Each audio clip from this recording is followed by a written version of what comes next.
கர்த்தருடைய நாமம் மகிமைப்படுவதாக. இந்த புதிய நாளுக்காய் கர்த்தரை நன்றியோடு துதிக்கிறேன்.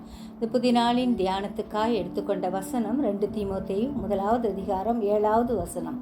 தேவன் நமக்கு பயமுள்ள ஆவியை கொடாமல் பலமும் அன்பும் தெளிந்த புத்தியும் உள்ள ஆவியையே கொடுத்திருக்கிறாராம். நம்முடைய ஆண்டவர் நமக்கு தெளிந்த புத்தியுள்ள ஆவியை கொடுத்திருக்கிறார். நமக்கு பயமுள்ள ஆவியை கொடாத தேவன் அடிமைத்தனத்தின் ஆவியையும் நமக்கு கொடுக்கவில்லை.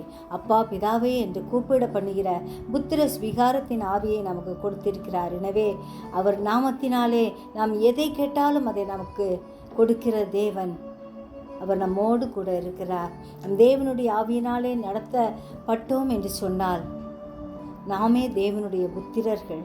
எனவே வெளிச்சத்தின் பிள்ளைகளாய் நடப்போம். கர்த்தர் நம்மை நீதியின் பாதையில் நடத்துவார். ஜெபிப்போமா? ஜீவிக்கிறதான் நல்ல இயேசுவே, இந்த அருமையான நாளுக்காக நன்றியோடு ஸ்தோத்திரிக்கிறோம்.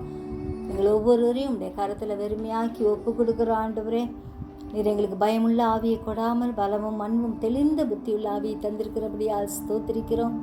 எல்லா காரியங்களிலும் ஆண்டவரே உம்மை முதல் வைத்து செய்ய எங்களுக்கு வேண்டிய கிருபையை அதிகப்படுத்தும்படியாய் கெஞ்சுகிறோம். தெளிந்த புத்தி உள்ளவர்களாய் வாழ அனுக்கிரகம் செய்யும்படியாய் கெஞ்சுகிறோம். ஐயா, உம்மை மட்டும் பிரியப்படுத்தி வாழ கிருபைதாரும், உமக்காக வாழ கிருபைதாரும். எங்களுக்காக யாவையும் செய்து முடிக்கிற உம்மை எப்பொழுதும் நோக்கி பார்க்க எங்களுக்கு கிருபை தரும்படியாய் கெஞ்சுகிறோம். சிறியோர் முதல் பெரியோர் வரை ஒவ்வொருவரையும் ஆசீர்வதிங்க. தூரத்திலும் சமீபத்திலும் இருக்கும் உடைய பிள்ளைகளை பாதுகாத்துக்குங்க. எங்களை தாழ்த்துகிறோம், வெறுமையாக்குகிறோம், உடைய கரத்தில் ஒப்பு கொடுக்கிறோம். ஆவியானவர் தாமே எங்கள் ஒவ்வொருவரையும் வழி நடத்துவீராக. துதி கன மகிமை எல்லாம் உமக்கே எடுக்கிறோம். இயேசு மூலம் ஜெபம் கேளும் பிதாவே.